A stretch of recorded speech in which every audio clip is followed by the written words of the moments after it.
नीलकंठ की पुकार। जब नीलकंठ की चोटी ने रात में पुकारा तो एक अनजान साए ने जवाब दिया। हिमाचल के दुर्गम पहाड़ों में, जहां बादल चोटियों को चूमते थे, बसा था नीलकंठ गांव। यहां की हवा में ठंडक थी और हर सुबह सूरज की किरणें बर्फ को सोने में बदल देती थीं।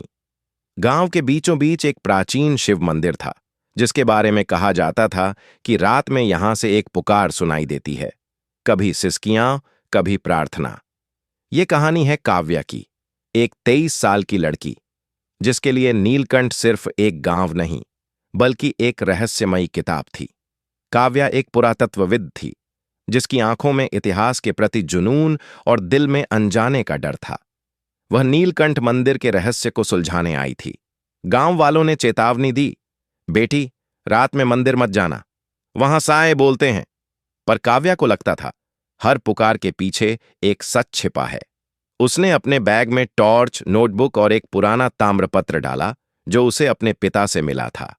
रात के सन्नाटे में, जब चांद की रोशनी मंदिर को चांदी में नहला रही थी, काव्या चुपके से मंदिर में दाखिल हुई। मंदिर की दीवारों पर नक्काशी थी, शिव का तांडव, सर्प और एक चेहरा जो उसे देखकर मुस्कुराता सा लगा। उसने ताम्रपत्र निकाला, जिस पर एक मंत्र लिखा था।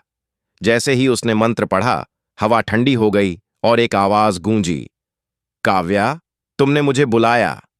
कौन हो तुम? काव्या की आवाज कांप रही थी। मंदिर के गर्भगृह में एक साया उभरा, लंबा, धुंधला, जिसकी आंखें नीली चमक रही थीं। मैं रुद्र, इस मंदिर का रक्षक। ताम्रपत्र मेरी मुक्ति की चाबी है, उसने कहा। काव्या का दिल जोर जोर से धड़क रहा था। रुद्र ने बताया कि सैकड़ों साल पहले एक युद्ध में उसने मंदिर को बचाने के लिए अपनी आत्मा को इसमें कैद कर लिया था।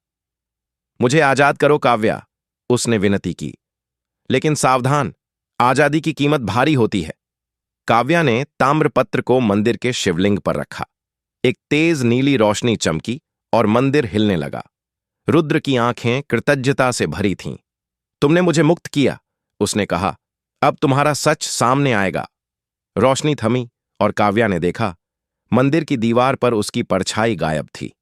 उसने ताम्रपत्र उठाया और उसमें उसका नाम उकेरा हुआ था।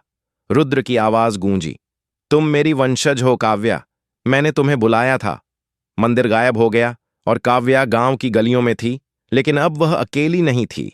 उसकी छाया अब रुद्र की थी। क्या वह उसे मुक्त करने आई थी या खुद मंदिर की नई रक्षक बन गई थी? उस रात नीलकंठ की चोटियों में एक नई पुकार गूंजी और काव्या का ताम्रपत्र चमक रहा था।